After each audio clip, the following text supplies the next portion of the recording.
ఆచా coding tutor training ఇచ్చి permanent IT job ఇస్తారు. 9697969788. నమస్తే ఉమాదేవరకొండ గారు. నమస్తే అమ్మా.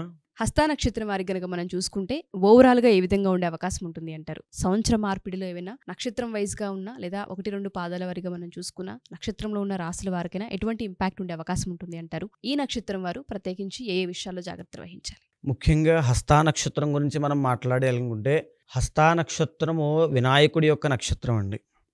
సో ఈ హస్తా నక్షత్రము హస్తా పాణినాం పంచ అంటారు జ్యోతిష్ శాస్త్రంలో. అంటే ఆకాశంలో మన చేతి వేళ్ళు ఎలా ఉంటాయో అలాగా 5 నక్షత్రాలు మన చేతి వేళ్ల ఆకారంలో మనకి దర్శనమిస్తాయి. ఇది కన్యా రాశిలో ఉంటుంది కాబట్టి కన్యా రాశికి సంబంధించినటువంటి తారల గుంపులో మనం హస్తా నక్షత్రాన్ని దర్శనం చేసుకోవచ్చు. అయితే చంద్రుడు కన్యా రాశిలో 10 డిగ్రీల దగ్గర నుంచి 23.20 డిగ్రీల దాకా సంచరిస్తున్నప్పుడు ఈ హస్తా నక్షత్రంలో పుడతారు ఎవరైనా సరే అండి. ఒకవేళ మాకు డేట్ ఆఫ్ బర్త్ లేదు, మేము హస్తా నక్షత్రమా కాదా ఎలా నిర్ధారించుకోవాలి అనుకుంటే పూ షం నా ఠ అనేటువంటి అక్షరాలు కనుక మీ జన్మనామంతో ఈ అక్షరాలతో మీ జన్మనామం స్టార్ట్ అయితే మీది హస్తా నక్షత్రం కింద పరిగణించవచ్చు. అయితే ఇంకా చెప్పాలి అనుకుంటే హస్తా నక్షత్రము అధిపతి చంద్రుడు, బుధుడు, అదేవిధంగా మళ్ళీ Ravi.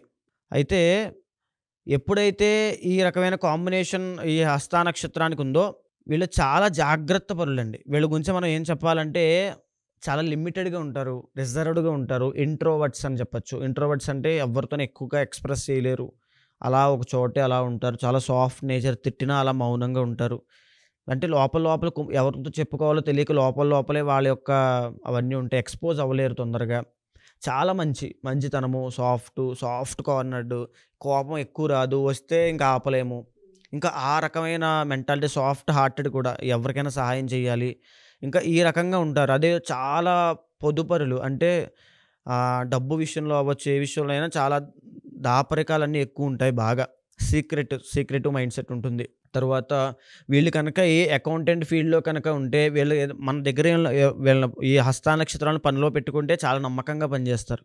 So best duty workers అండి. అంటే ఏదైనా బాధ్యత ఇస్తే వాళ్ళు ఎంతవరకు దాచాలి, ఎవరికి బయట వరకు ఎంతవరకు చెప్పాలి, ఎంతవరకు దాచాలనే విషయం వీళ్ళకి బాగా తెలుస్తుంది. ఆ గుట్టు రట్టు చేయకుండా అలా ఉంటారనమాట, ఏ సీక్రెట్ అయినా ఏదైనా సరే. ఈ హస్తా నక్షత్రం వాళ్ళు ఇంకా చెప్పాలి అనుకుంటే గొప్ప జీవితాన్ని గడుపుతారండి. గొప్ప జీవితం అంటే కార్లు, బంగ్లాలు ఇవేమీ కాదు. ఒక చిన్న పూరి గుడిసె వేసుకున్నా సరే అందులో ఆనందంగా గడిపే వాళ్ళు చాలామంది ఉంటారు. ఎన్ని కష్టాలు వచ్చినా చాలా సింపుల్ లైఫ్గా ఒక చిన్న పొలము, ఇల్లు, భార్య, ఈ రకంగా చిన్న జీవితాలు ఉంటాయి. చాలా ఆనందంగా, అంటే ఎక్కువ ఆశలు ఉండవు వాళ్ళకి, ఉన్న దాంట్లోనే సంతృప్తి అయిపోతారు. ఆ రకంగా ఉంటుంది వీళ్ళ యొక్క ధోరణి. అంటే పెద్ద కోరికలు ఉండవు, పెద్ద ఏముండవు, చాలా సింపుల్ మ్యాన్ అనమాట. నెలకు వచ్చేవాడు ఒక 10,000 వస్తే చాలు, 20,000 వస్తే చాలు, మంచి ఏదో భార్య వస్తే చాలు, ఎలా ఉండాలంటే పెద్ద కోరికలు ఉండవు అంతే. ఆ రకంగా చాలా సింపుల్గా, సాటిస్ఫైడ్తో, చాలా హ్యాపీగా, అలాంటి నేచర్ ఉంటుంది హస్తా నక్షత్రం వాళ్ళకి. ఈ యొక్క హస్తా నక్షత్రం వాళ్ళు ముఖ్యంగా చెప్పాలి కమీడియన్స్ కింద బాగా వర్కౌట్ అవుతారు. అండ్ కమీడియన్స్ అంటే అది కూడా గొప్ప జాబే కాబట్టి చెప్తున్నాను. కమీడియన్స్ కింద, లేకపోతే సినిమా ఫీల్డ్లో హాస్యానికి సంబంధించింది ఏదైనా సరే వీళ్ళకి చాలా బాగా వర్కౌట్ అవుతుంది. అకౌంటెంట్స్ కింద, లేకపోతే ఫైనాన్షియల్ మేనేజ్మెంట్ విషయంలో అవ్వచ్చు, లేకపోతే మ్యారేజ్ బ్యూరో నడపడం అవ్వచ్చు. అంటే సత్సంబంధాలు కుదర్చడం వీళ్ళు చాలా దిట్ట. అంటే ఎవరితోనూ గొడవ పెట్టుకోరు కదా, చాలా అందరినీ కలుపుకుంటూ వెళ్ళిపోవాలనే ఆలోచన ఉంటుంది సత్సంబంధాలు పెట్టుకోవడంలో. తర్వాత మ్యాచ్ మేకింగ్ ఆల్రెడీ చెప్పాను. సో తర్వాత ఇంకా చెప్పాలి అనుకుంటే బుధుడు ఎక్స్పోర్ట్స్ అండ్ ఇంపోర్ట్స్లో వ్యాపారాన్ని, అంటే ఇప్పుడు మన వ్యాపార లక్షణం చూసాం అనుకోండి, వ్యాపారస్తులు చాలామందికి కోపం అనేది ఉండదు. ఏదైనా జరిగినా సరే వాళ్ళు నవ్వుతూ చెప్పే పోన్లేండి ఆ టైప్లో ఉంటారు తప్ప కోపంతో వాళ్ళని విసిరుగొట్టి అనుకునేందుకు వ్యాపారం దెబ్బతింటుందనే భయంతో. ఆ వ్యాపార లక్షణాలన్నీ కూడా హస్తా నక్షత్రం వాళ్ళకి ఉంటాయి. సో వీళ్ళు వ్యాపారంలో చాలా పైకి ఎదగలుగుతారు. అది చిన్న కిరాణా కొట్టు పెట్టుకున్నా సరే వీళ్ళు చాలా చిన్నది, ఏదో చిన్న చిరు వ్యాపారులు అంటారు, అలా పెట్టుకున్నా వీళ్ళు చాలా పెద్ద స్థాయికి వెళ్ళిపోతారండి. ఎందుకంటే వీళ్ళకి శత్రువులు అనే వాళ్ళు ఉండరు. తర్వాత వీళ్ళు ఎప్పుడూ వ్యాపారం మైండ్ సెట్తోనే ఉంటారు, 10 మందిని కలుపుకుంటూ వెళ్ళిపోతారు. ఏ వ్యాపారం చేసినా సరే, చిన్న గ్రాసరీ బిజినెస్లు, పాన్ షాప్స్, లేకపోతే చంద్రుడు ఉన్నాడు కాబట్టి పాల వ్యాపారము, డైరీ ప్రొడక్ట్స్ వ్యాపారము, వ్యవసాయం చేసుకోవడము, గార్డెన్స్ పెంచడము, పూల మొక్కల వ్యాపారములు. తర్వాత ఇంకా చెప్పాలంటే బుధుడు ఎక్స్‌పోర్ట్స్ అండ్ ఇంపోర్ట్స్ ఆల్రెడీ నేను చెప్పాను. తర్వాత డాక్టర్ ఫీల్డ్ అండి. డాక్టర్‌లో కూడా వీళ్ళు గనక చదువుకోవాలి, ఏ ఫీల్డ్‌లోకి వెళ్ళాలనుకుంటే డాక్టర్ అండి. ఎంబీబీఎస్ అవ్వచ్చు, ఫార్మసీ అవ్వచ్చు, అలోపతిక్, హోమియోపతి ఏదైనా ఆయుర్వేదం అయినా సరే, ఏమైనా సరే ఆ డాక్టర్ అంటే అవతల వ్యక్తిని చిరునవ్వుతో నవ్వించి బయటికి పంపడం అనేది వీళ్ళకి బాగా తెలుసు. సో, వాళ్ళని ఎంత అనారోగ్యంతో ఉన్నా వీళ్ళు మంచి డాక్టర్స్ అవుతారు, మంచి హీలర్స్ అవుతారు, మోటివేషన్ స్పీకర్స్ అవుతారు, లేకపోతే యాస్ట్రాలజర్స్ అవుతారు, లేకపోతే ఒక గొప్ప గొప్ప ప్రీస్టులు అవుతారు. అంటే పూజలు చేసేవాళ్ళు అవుతారు. అంటే ఇంకా చెప్పాలి అనుకుంటే ఈ హస్తా నక్షత్రం వాళ్ళు ఎక్కడున్నా, ఎలా ఉన్నా హ్యాపీగా బ్రతికేస్తారు. సో, వీళ్ళకి అలాంటిది ఇబ్బంది ఏముండదు. 2025 సంవత్సరంలో వీళ్ళకి వచ్చేటువంటి ఆరోగ్య సమస్యలు ఏంటనంటే భోజనం చేసేటువంటి విషయంలో కొంచెం జాగ్రత్తగా ఆ భోజనం అనే విషయం చూసుకోవాలి. టైం టు టైం తినాలి. లేకపోతే ఇంటెస్టైన్ ప్రాబ్లమ్స్ అనేవి ఎక్కువ వస్తాయి. బుధుడు, చంద్రుడు ఉన్నాడు కాబట్టి ఈఎన్టీ ప్రాబ్లమ్స్ ఒకటి వస్తాయి. తరువాత ఎప్పుడైతే చంద్రుడు ఉన్నాడో రెస్పిరేటరీ ప్రాబ్లమ్స్ కూడా చూపిస్తుంది. ఆస్తమా అవ్వచ్చు ఏదైనా. సో, వీటి విషయంలో కొంచెం జాగ్రత్త తీసుకోవాలి. ఇంకా 2025 సంవత్సరంలో రాబోయేటువంటి రోజులు హస్తా నక్షత్రం వాళ్ళకి ఇంకా వెనక్కి తిరిగి చూసుకోనటువంటి సెటిల్మెంట్ అనేది రాబోతుందండి. హస్తా నక్షత్రం వాళ్ళకి అంత బాగుంటుంది. ఇంకా దేనికి చూసుకోవాల్సిన అవసరం లేదు. ఇందాక మనం చెప్పుకున్నాం, ఉత్తరా గురించి చెప్పుకున్నాం. అదేవిధంగా హస్తాకు కూడా అక్టోబర్ తరువాత వీళ్ళకు ఉద్యోగం లేదనుకుంటే 2025లో మీకు కంప్లీట్ సెటిల్ అయ్యేటువంటి ఇయర్ 2025. అద్భుతమైనటువంటి ధనయోగము, అద్భుతమైన అదృష్ట యోగములు అన్నీ పట్టబోతున్నాయి ఈ యొక్క హస్తా నక్షత్రం వాళ్ళకి. ఇంకా దేనికి చూసుకోవాల్సిన అవసరం లేదు. ధనం విషయంలో చూసుకోక్కర్లేదు. అప్పులున్నాయని బాధపడద్దు, తప్పకుండా తీరిపోతాయి. భార్యాభర్తల మధ్యలో గొడవలు అవుతున్నాయి అనేటువంటి చిన్న చిన్న ఇబ్బందులు ఉంటే అవి కూడా తీరిపోతాయి. సంతానం కలగట్లేదు, మా వంశం వృద్ధి చెందట్లేదు అనుకుంటే అది ఖచ్చితంగా వస్తుంది.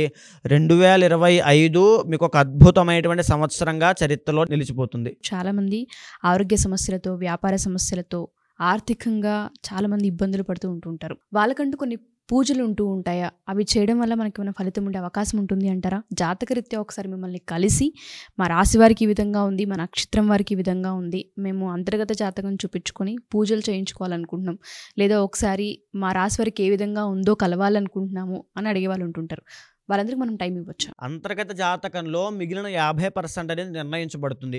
వాళ్ళ జాతకంలో గజకేసర యోగము, లక్ష్మీ యోగము, చంద్రమంగళ యోగము, లేకపోతే కాలసర్ప దోషము, కుజదోషము, ఇలాంటివి ఏవైనా దోషాలు, యోగాలు రెండింటిని గమనించిన తర్వాత వాళ్ళు ఏ ఫీల్డ్లోకి వెళ్తే బాగుంటారు, ఆ మనిషి సక్సెస్ అవ్వాలంటే ఏం చెయ్యాలి, ఏ పూజ చెయ్యాలి. ఇప్పుడు పూజ అనేటువంటి విషయం ఎంత ప్రాధాన్యత ఉంటుందంటే సత్సంగత్వే నిస్సంగత్వం, నిస్సంగత్వే నిర్మోహత్వం అని చెప్పి శంకరాచార్యులు చెప్పారండి. అంటే మనం చేసేటువంటి కర్మలు, అంటే మన పూజల ఆధారంగా మన పూర్వపుణ్యము, పూర్వ పాపము, అంటే మన ఏదైతే ప్రారబ్ధ కర్మ ఉందో దాన్ని మార్చుకుని మనకు అనుగుణంగా చేసుకుని మనం సక్సెస్ అవ్వచ్చు, విజయం సాధించవచ్చు అని చెప్పి శంకరాచార్యులు చెప్పారు.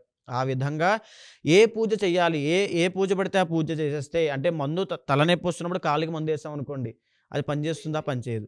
ఏ పూజ చేయాలనేటువంటిది జాత చక్రంలో నిర్ణయించబడి ఉంటుంది. ఏ అంతర్దశ నడుస్తుంది, ఎవరు కారణం అయ్యారు, ఏ కర్మ వల్ల వీళ్ళు ఇబ్బంది పడుతున్నారు, పితృశాపం ఉందా, కాలసర్పదోషం ఉందా, లేకపోతే ఏ దోషం ఉంది, సర్పశాపం ఉందా, ఎలాంటి దోషం ఉంది, బ్రాహ్మణ శాపాలు ఉన్నాయా అనేది ప్రతిదీ గమనించిన తర్వాత ఆ పూజ చేసినట్లయితే, ఆ మంత్రం జపం చేసినట్లయితే తప్పకుండా ఆ వ్యక్తికి విజయం అనేది వస్తుంది. సో ఎవరైనా సరే అప్రోచ్ అవ్వచ్చు మనల్ని. తప్పకుండా అప్రోచ్ అవ్వచ్చు అండి. మీరు ఎవరైనా సరే మా ఈ ఎపిసోడ్స్ కనుక చూస్తూ ఉంటే, ఒకవేళ మీరు రాసులు కనుక పూర్తిగా చూసినా, నక్షత్రాలు మీరు చూస్తూ ఉన్నా, మాకు జాతకంలో ఈ విధంగా ఉంది, మేము ఒకసారి కలవాలి అనుకుంటున్నాం, అంతర్గత జాతకం చూయించుకోవాలనుకుంటున్నాం, లేదా పూజలు చేయించుకోవాలనుకుంటున్నాం. చాలామందికి కాలసర్ప దోషాలు అని చెప్పి, అర్ధాష్టమ శని అని చెప్పి, అష్టమ శని అని చెప్పి ఉంటుంటారు. కొంతమందికి వ్యాపారంలో కలిసి రాకపోవచ్చు, కొంతమంది ఆర్థికంగా నష్టపోవచ్చు, కొంతమందికి ఆరోగ్య సమస్యలు తలెత్తుతూ ఉండొచ్చు. ఇవి కంటిన్యూస్గా మేము ఫేస్ చేస్తూ ఉన్నాము. వీటిని అరికట్టాలి అంటే పూజా బలం అనేది ఒకటి ఉంటుంది, దాన్ని మేము పట్టుకోవాలనుకుంటున్నాము, ఆధ్యాత్మికంగా ఒక పవర్ ఉంటుంది అని మాట్లాడుతూ ఉంటుంటారు. అందులో కనుక మీరు ఒకవేళ తెలుసుకొని మీరు పూజలు చేయించుకోవాలనుకున్నా, జాతకం చూపించుకోవాలి అనుకున్నా, కింద స్క్రోల్ అవుతున్న కాంటాక్ట్ నెంబర్ని కాంటాక్ట్ చేయొచ్చు. థ్యాంక్ యూ అండి. Thank you. నమస్తే అమ్మా.